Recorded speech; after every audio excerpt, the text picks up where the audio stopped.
Hoy vamos a compostar, así que no te dejes estar. Con nuestros gusanos a mano, tus orgánicos no serán en vano.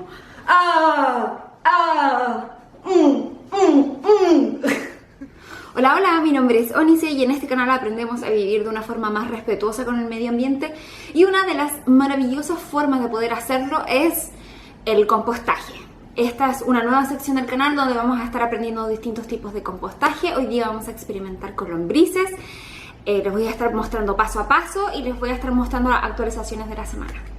Pero primero quiero contarte lo importante que es hacer compost en tu casa, aunque sea en departamento. Yo vivo en departamento porque yo antes ingenuamente pensaba que todos los desechos orgánicos, bueno, si se iban al vertedero, de alguna forma eso iba a terminar siendo abono para la tierra, ¿no? Qué inocente, ignorante era la Onice de antaño.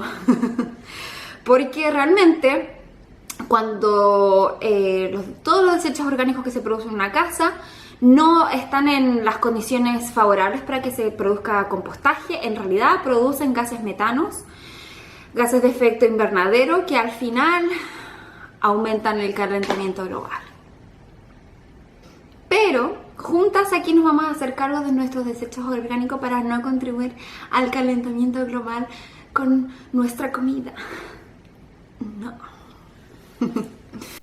El compost con gusanos o vermicompostaje es un proceso en que ciertas especies de lombrices se comen los desechos orgánicos y lo transforman en un producto llamado vermicompost o humus de lombriz, que en el fondo es su caca.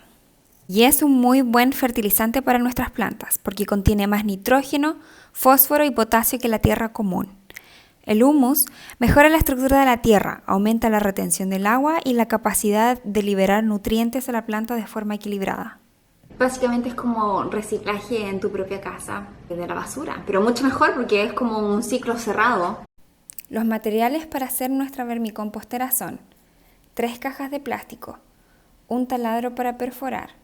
Necesitamos una mezcla de elementos secos como hojas secas, papel, cajas de cartón, cajas de huevo, conos de papel higiénico. Lo importante es que la proporción sea de 3 a 1 parte de residuos orgánicos. Y aquí no vamos a incluir cebolla, ni ajo, ají, tampoco cítricos, no vayas a poner huesos, ni pescado, ni comida ya preparada, ni, por supuesto, basura inorgánica. Aquí yo tengo 3 contenedores de plástico. Atención, no compren contenedores transparentes, no lo hagan como yo, mejor compren unos que sean oscuros porque las lombrices, después que compré los contenedores me di cuenta que son fotosensibles, o sea, no les gusta la luz, pero bueno, yo ya los había comprado, así que los voy a remediar poniéndole un pañito encima. El primero es un contenedor que no tiene ningún orificio, tal cual, lo dejé así tal cual. El segundo, el que va encima de este, tiene solo unos orificios aquí abajo y eso es para que escurra todo lo líquido.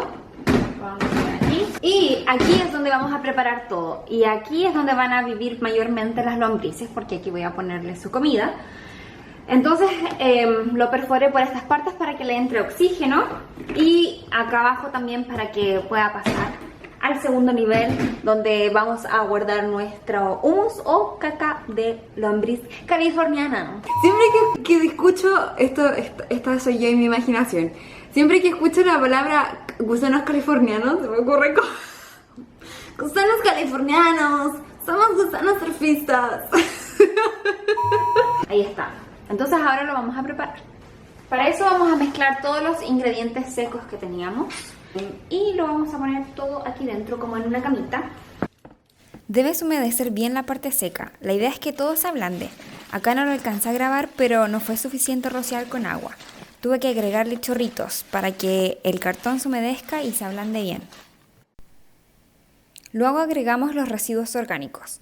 Acá tenía borra de café y mate. Y para acelerar el compostaje, licué los residuos. Así las lombrices toman menos tiempo en comer y digerir. También puedes picarlo todo en pedacitos chiquititos. Si no quieres picar ni procesar tus orgánicos, todo bien. Solo ten en cuenta que se demorará más tu producción de humus. Y por último, sobre la capa de los residuos orgánicos ponemos nuestras lombrices. Yo las conseguí aquí en Seattle en una tienda de plantas. Me vendieron esta bolsa con humus y lombrices. Pero no seas como yo y revisa cuántas te están vendiendo. Así tendrás una idea más clara de cuántas exactamente necesitas para todos tus residuos orgánicos que generas en la semana. Yo saco la cuenta que me vendieron como 5 lombrices solamente. Claramente no es suficiente para todo lo que como. El gusano al final se come la mitad de su peso en desechos orgánicos. Eso es importante. Considerar que tú veas cuántos desechos orgánicos produces y cuántos gusanos necesitas. Y esto lo hace en presencia de oxígeno. En mis 3 contenedores yo les tuve que hacer algunos hoyitos para que se pudiera circular el aire. Eso fue todo por el video de hoy. Espero que hayan aprendido algo, que lo pongan en práctica y nos vemos en el próximo video con la actualización de cómo va nuestro vermicompostaje.